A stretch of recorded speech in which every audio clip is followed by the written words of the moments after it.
Good morning, everybody. Welcome to a very brand new episode of Hells and Gazza's.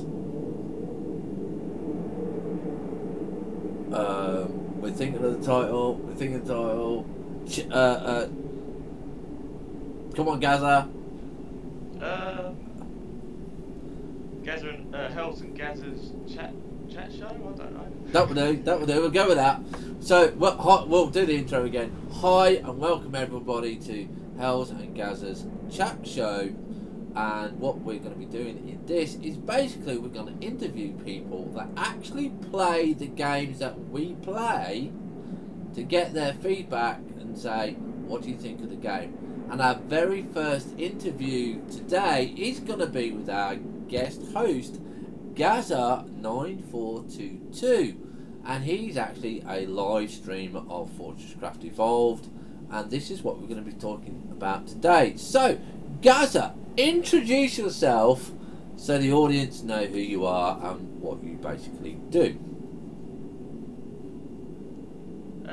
Well, I tend to when I'm at home, I just chill out, and I'm a very lazy person, so I very much enjoy my computer. And I got into several games. The first game I got into on Steam, well lately, was Creativerse. And I wanted to look into about what servers people were playing on, and that was when I met this person called DeathSavior84. He's a fellow live streamer as well. He's currently not streaming, but yeah, after playing online with him, I saw his stream and how everyone was talking, getting along. I thought, actually, this looks really good. And after playing for a little while, he showed me how I could set up OBS and everything. And in fact, he started making game overlays for me, and it's kind of proceeded from there. So I then saw Fortresscraft in the Steam store, and as soon as I saw the machines and everything, I was like, oh, that looks wicked, what is that? I need to get into that. And yeah, from there I started playing a bit of Fortresscraft, and to be honest, getting started initially was a challenge. I didn't have a clue what I was doing. It's not as well primed as it is at the moment, because I literally just jumped straight in the world and was running around like a headless chicken. I was breaking blocks and like, okay, what can I do here? Headless chicken, I love that. We need to get a headless chicken in Fortresscraft Evolved. The new mob, the headless chicken, only found in hell biomes. Yeah, that'd be great. That would be great. A headless chicken mob. I don't think any game has got a headless chicken mob. That would be great if we could get it in here. So let's see. What questions can we ask you?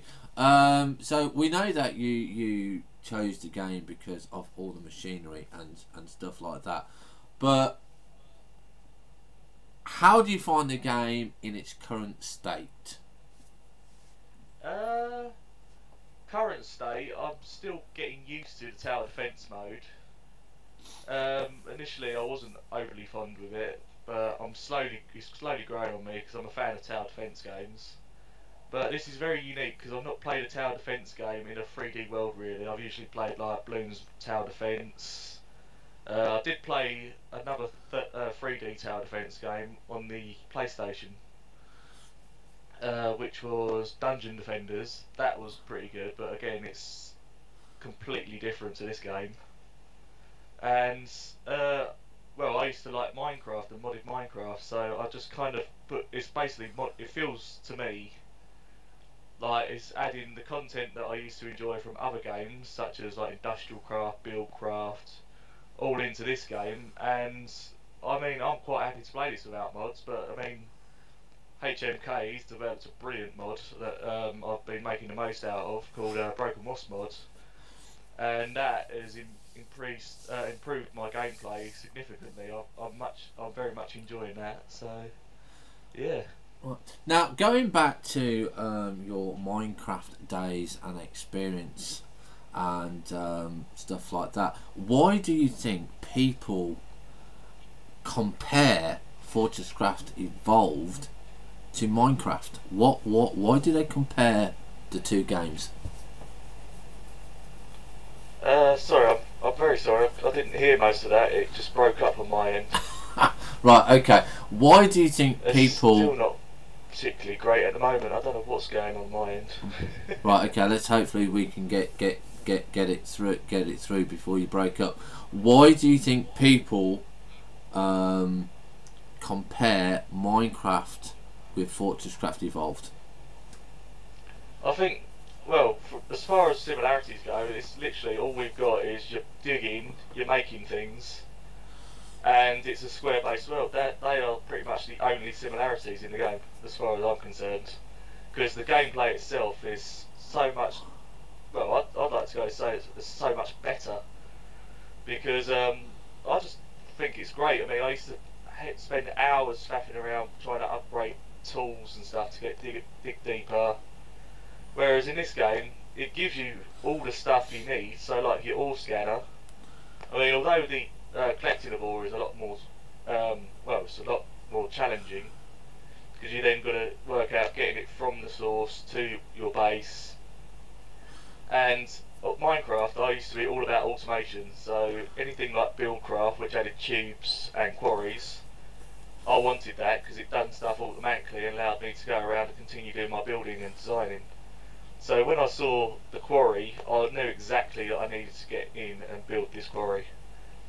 So yeah, as far as similarities go, Minecraft isn't all that similar. It's a voxel-based game, and that's pretty much as far as the similarities go, really. That's what I think. I mean, the only thing that I find similar between Fortresscraft Evolved and Minecraft is that it's a voxel game created world. There's other than that, there's no similarities whatsoever. It's totally different, type of. It's completely different style of gameplay. It is, yeah. Bad points about the game at the moment on the current build. Well, it's kind of hard to judge it because there's different versions of the game out. I mean, I'm playing the Bleeding Edge, but again, the thing that bugs me the most is the icons. Some of them haven't got icons on them, so I'm looking around in my inventory trying to find like my tier 3 turrets, tier 2 turrets, and they've all got the same icon, which is no icon available. And also, mass storage is silly slow. It's driving me crazy, so I'm trying to make workarounds, and I'm finding hoppers could do with a bit more work on, either a middle tier, so like so far you've got a 2, a 10 and a 100. So as other people have been saying, from what I've been getting feedback in my chat windows and stuff, they would like to see a middle tier, maybe a 50 tier, and even bigger storage, so anywhere from a 100 to a 250 and a 500, stuff like that. That would be one of the next improvements I'd suggest. And how do you think the updates are going with the current game? Do you think they're too often, not enough? How do you think that they go? The update is actually very good. I mean, DJ, once he's aware there's a problem, he usually adds it to his list, and depending on how high he thinks of a priority it is, he tends to do maybe 1 to 5 updates a day sometimes. It depends what needs fixing, but I think on average he does about 2 updates live a day in the current Bleeding Edge version. Yeah, we do know that he works very hard, and we do get literally a lot of live updates when he's informed. How do you find the actual gameplay? I kind of like it. I can't believe how big the terrain is. I mean, digging down to that depth is challenging, but again, that adds to the game. But gameplay, I mean, I wasn't overly sure what the end game was, and until recently, I think it was you that told me the end game is to build the power transmitter to your power station, to your satellite in the sky. You have to get 10 million or 1 million energy. 100 million. And yeah, I was unaware that that was the end game. I wasn't sure if I'd be rebuilding the power station, space station, sorry, if I'd be sending resources up or what the end game was. And from what I've seen, not many people have been able to do that. I only personally done it through an exploit in the current game.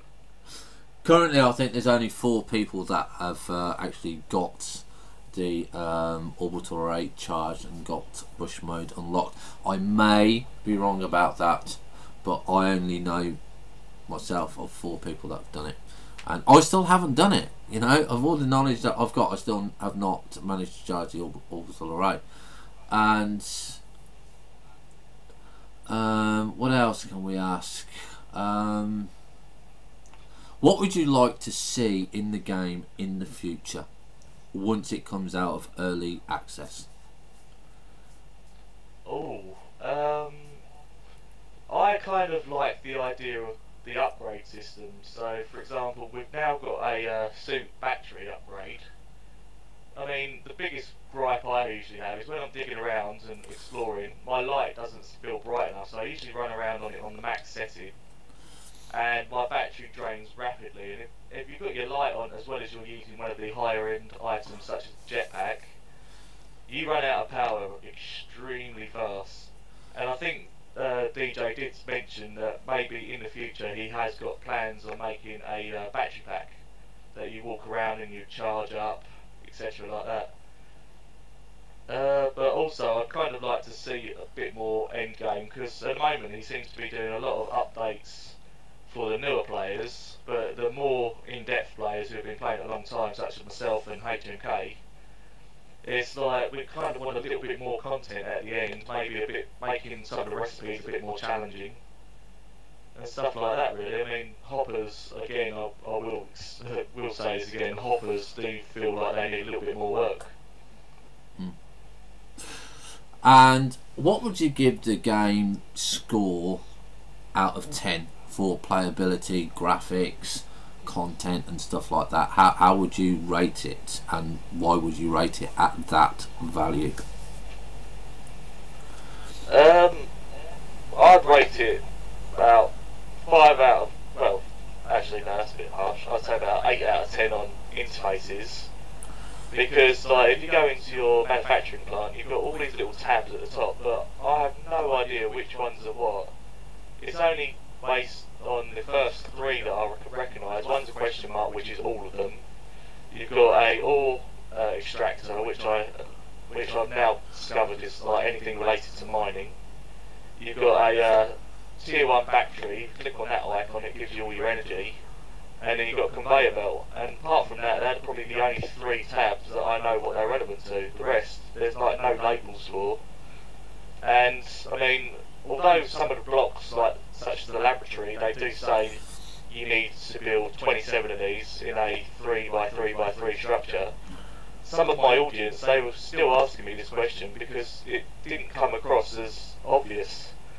So maybe with these multi-block structures, if you place one block, perhaps it should build a blueprint like it does with your quarry or your auto excavator, when it shows you the hologram of how it's going to be affecting the world. Perhaps you could have a hologram on your lab, so when you place it, it will show you a 3x3 hologram, and it shows you how you need to complete the build. Maybe we have that in Subnautica. Yeah, because they do that. So you'd rate the game 8 out of 10 currently as it is. Yeah, I think it's still got a little bit of balancing to do with some of the weapons, the mobs. I mean, the latest update, they've added the Cambot's ability to shoot and attack tower defences. Well, if you've got him going towards the source of your attacks, although granted there's still mobs getting through, I think that is a very powerful machine to have. I mean, early on game, I mean, you probably only have to kill maybe 3 or 4 wasps because he's already done most of the work for you. So, I mean, he's kind of added the tower defence. People are saying it's a little bit hard. So he's giving you like a destruction bot that does most of the work for you. So I think it needs a little bit of tweaking still with like our robot bot. Spiderbot even. Well, there we go, ladies and gentlemen. Our very first interview on Hells and Gazza's chat show. We've done 15 minutes, which I think is more than enough time to get a feel of the game. So if you would like to be the next person on Hells and Gazza's chat show, drop us a comment. Let us know what you think. And as long as you have got Skype, we will get you in on the show to ask you your opinion of how you feel about Fortress Craft Evolved, what you think could be done to improve, how you would rate the game, and generally how you feel about it. Thank you for watching. We'll be back next week, hopefully with another guest. Catch you soon. Yay!